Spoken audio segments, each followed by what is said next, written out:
Hi, everyone. My name is Lydia Martinez today, and today I'm here with you with Sam, who is a new team member with the Other Side Village. So Sam's been working on this project for a little while, kind of behind the scenes, and we are ready today to pull back the curtain a little bit on Sam and introduce him to everyone. Sam, hello. Hello, thanks for having me. So delightful to have you here. You and I have been working on this right from the get-go, but why don't you tell everyone what your role is and what it is you are doing with the Other Side Village? Yeah, I would love to. Yeah, so I am director of communications. I have basically been in charge of most of our direct outreach to the community that we're hoping to join. So we have Mo, who's neighbor recruitment. He's doing outreach directly to the population that we're hoping to serve. We have Camille, who's doing the community outreach to service providers and to those who are going to help us with the village. My job is more people who are going to be the immediate neighbors of the village and kind of Salt Lake City in general, working on messaging and digital outreach and also in-person outreach. And so, one of the things that my team's been working on has been that digital outreach, and Sam's been helping us with the messaging and the tone and the voice and how can we best tell the story of the village and what we're trying to accomplish. I mean, right from the very beginning. So let's take a step back really quickly, Sam, and just um, tell everyone what it is that you are passionate about when it comes to the Other Side Village. Yeah, okay. Well, I would say there's kind of two aspects to the village that really draw me to it. First and foremost is just the peer structure. The idea of a therapeutic community and of a place for healing built on community involvement. I just think there isn't a more beautiful concept than healing through community and really learning from peers. And so kind of that same piece that's used at the academy, though it'll be different in how we implement it, is just essential to how the village will function. It's about neighbors healing neighbors, and I love that. The other side that I'm passionate about, which goes along with my MBA, is running businesses. And there is no cooler businesses on earth than social enterprises. Social enterprises that are built around a mission, that serve a population, and that provide employment for people who need it. And so the idea of creating businesses that we can brand as the village and creating an identity around that brand that is the village, that shows the larger population what we're doing and how they can help, is just super exciting to me. Yeah, that's amazing. So let's look at, your role is that outreach and that community aspect. So why is the village doing so much outreach? I mean, it doesn't even exist yet.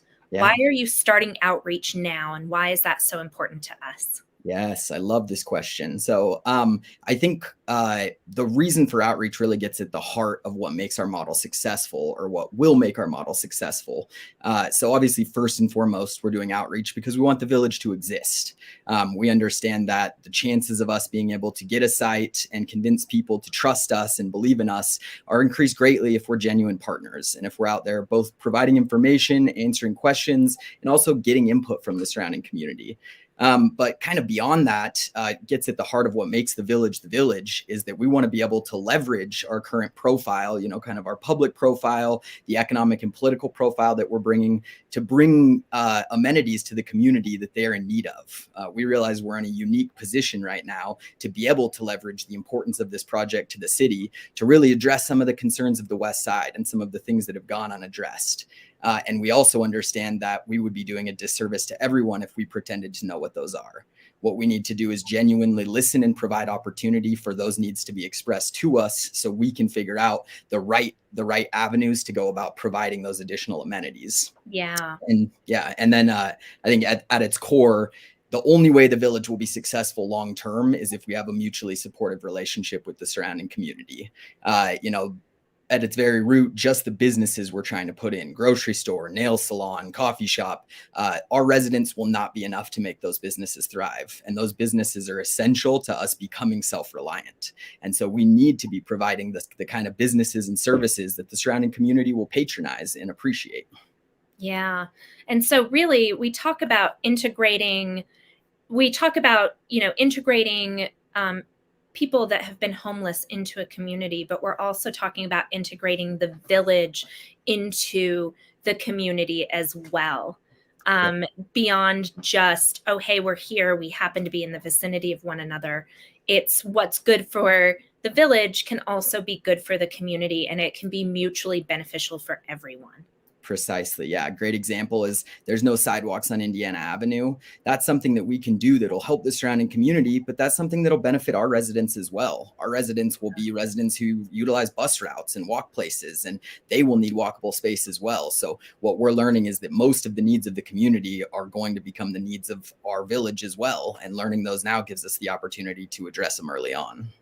You know, one of the things that I think is so interesting, any builder that was interested in going in and developing, they might go through, a public review process and, planning commission and things like that. But they don't spend the amount of time that the Other Side Village has spent actively listening to the needs and wants of the community. And I think that's pretty unique.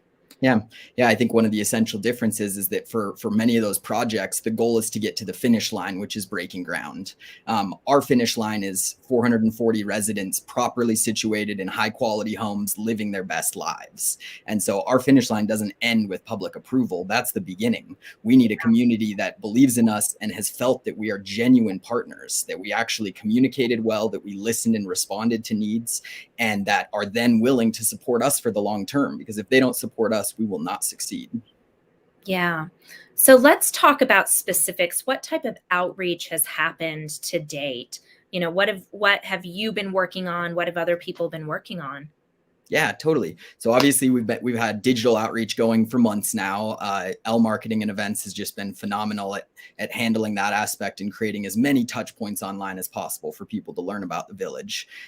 In person, we really started with a direct canvas. We created some really robust literature, about 1,500 pieces, and distributed that through surrounding businesses and neighborhoods that immediately abut our proposed site. Those pieces of literature highlighted some of what the village is about, some of the amenities we hope to bring. It invited people to come to an open house to really interact with us in person. And we also included in that gift certificates to our thrift boutiques. One of the first things that we've learned in outreach is that the most powerful experiences we can create for people are them seeing what we've already done. And so drawing people into what the Academy has accomplished is just essential. Inviting people into our thrift boutiques. And then another component of that has been Academy tours. We've opened it up for any and everyone, residents, community leaders, business owners, to come in and actually experience the Academy, experience the campus, and experience the impact the Academy has had on the neighborhood that it has joined. And what we love about this is it gives us this opportunity to move from kind of the defense to the offense, where most of the time we're answering questions and concerns, and those are good. We want to, but we don't believe that we're just not going to bring an increase in crime. We believe we're going to decrease crime, that we will clean up the neighborhood. Yeah. And having people come and actually experience our campus and our stores gives them a hands-on experience of what that means and how we're capable of that. So just to go through some. Yeah, it's not, I was going to say, so it's not just, hey, we're going to tell you we can do this. We can actually show you that we've already done this. That was one of the things I was so impressed with when I first started working with the Other Side Academy, the Other Side Village, was having the opportunity to not just speak to the official spokespeople, so to speak, but actual students who had seen a difference, and actual, neighbors and residents who saw their neighborhood get better. Yep. And that had a real impact for me even. Yeah. And I think what's so powerful for that about West Siders especially is that they've had projects that have come in and made big promises, and that once they've broken ground have totally changed what they're doing. We actually have the ability to put our money where our mouth is and say, look, this is what we intended when we built this academy 6 years ago. It's the same thing today. Check. Exactly. Yeah, absolutely.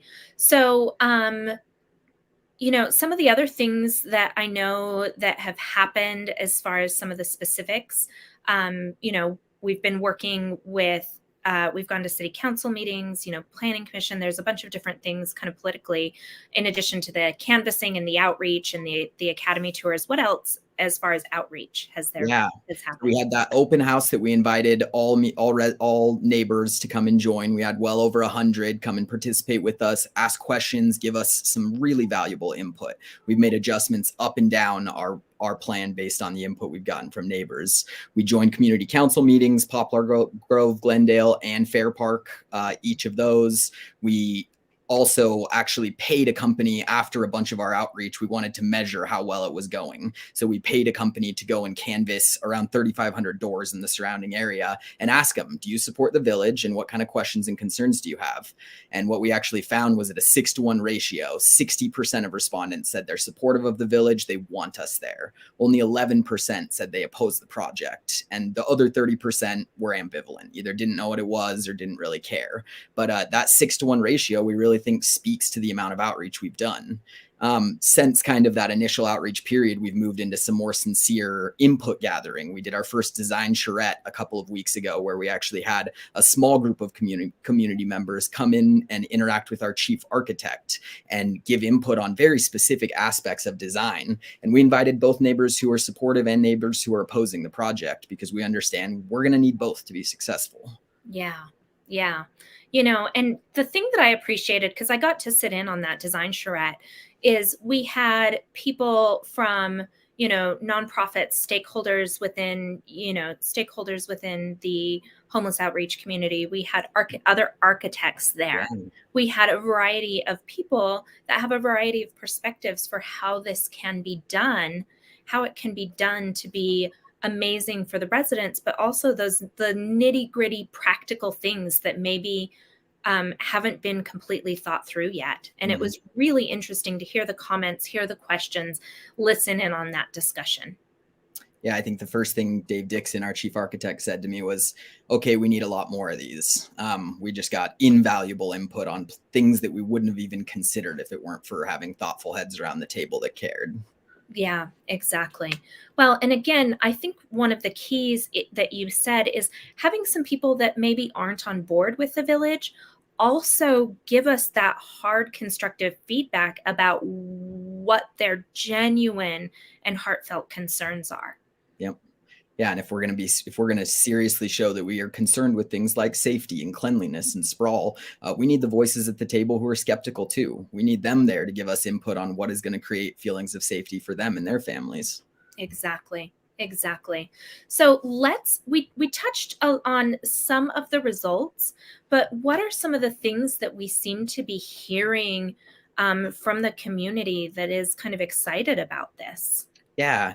So again, highlighting that those canvassing results, I think we were just kind of astounded at the some of the success of our outreach to be able to say that the surrounding community 6-to-1 is actually in favor and believes that we are going to be a positive and a net good for the community. I think that's really the centerpiece. But we've also had a lot of success with bringing in West Side organizations and West Side community leaders to really give them a full rundown of what we hope to bring and to listen to them and their input. And the vast majority have been incredibly supportive and see this as really an opportunity for the West Side, bringing something that could be a centerpiece of the future West Side community.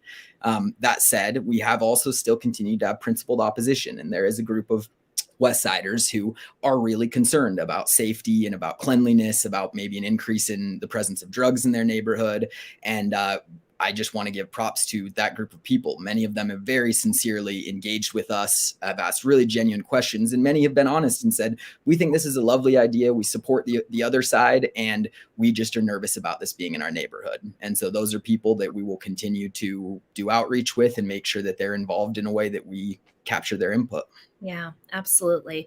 One of the prime examples that I've seen where people have given some very active input in what they would like to see is in kind of the public facing side of the village, where there will be businesses and social enterprise.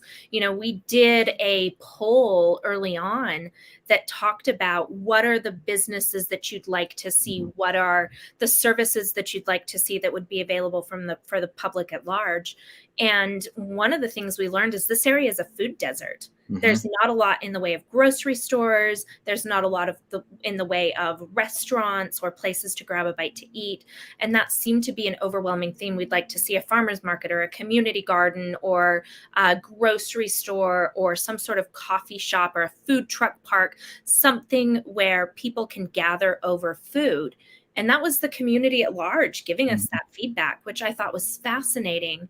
Um, the community saying this is a really hard place to get food. Mm-hmm. Yep, I think grocery store, grocery store, grocery store is what we've been hearing. Yes. Nutritious options that are also affordable. And Exactly. again, we went in believing a grocery store would be a good idea, but we didn't know where that would rank among 4 or 5 other options. We've now received enough input that we realize that's basically the number one valuable thing that we can bring to that neighborhood. Yeah. So what are the key takeaways from all the outreach that we've done so far? What are the 3 or 4 things you would say are the like key things that the community seems to be wanting? Yeah. First and foremost, I think is genuine ongoing community input, and not just at the can we get permission stage, do you like our design stage, but throughout the building and project phases, really creating opportunities for residents to believe that they will have places to take their voice if they're concerned about something. If something doesn't go the way they thought it would, or other concerns arise in the neighborhood, that there's an outlet for that. So we're actually creating an advisory committee that will be comprised of surrounding business owners, residents, and community leaders that will meet, regularly, so that they can give us input on new aspects of the project that are developing and bring us feedback on how things are going. We'll also very likely do open forums where residents can come and speak their own minds as well. But in terms of actual issues facing the community, I'd say it's 3 things. The first is just, of course, safety and cleanliness. That is by far the biggest concern. And what we feel so good about with our outreach is that having a 6-to-1 in support ratio of us, we think really shows that neighbors have come to believe that we're going to do what we say we do. We're going to make it safer, and we're going to make it cleaner, and we're going to make it more prosperous. So safety is obviously the biggest one. Second, we already touched on, is food opportunities, grocery stores, fruit stands, CSA, anything in that area. And then lastly is infrastructure. There are some concerns about 400 new bodies and what that means for roads and what that means for sidewalks. And so getting a sidewalk in on Indiana Avenue, getting an east-west bus route that runs on Indiana Avenue, maybe even adding a stop where the village will be, and then big one that we hear a lot is just green space. There's a real lack of clean green space on the west side that families can access. And so setting a part of our land apart for a community green space that is accessible to the surrounding area is really important. Yeah, absolutely. Well, Sam, thank you so much for being with us today. I really appreciate it. We're going to be seeing a lot more of Sam as this project moves forward. And again, if you have questions or concerns, we're really trying to be open to constructive feedback. We're trying to be open to those that have genuine concerns and need more information to make an educated decision. And we're really trying to be here and to listen in. So thank you so much, Sam, for being here. Please check out theothersidevillage.com for more information about what we're doing. And everyone, have a lovely day. Thanks again for listening in. Thanks, guys.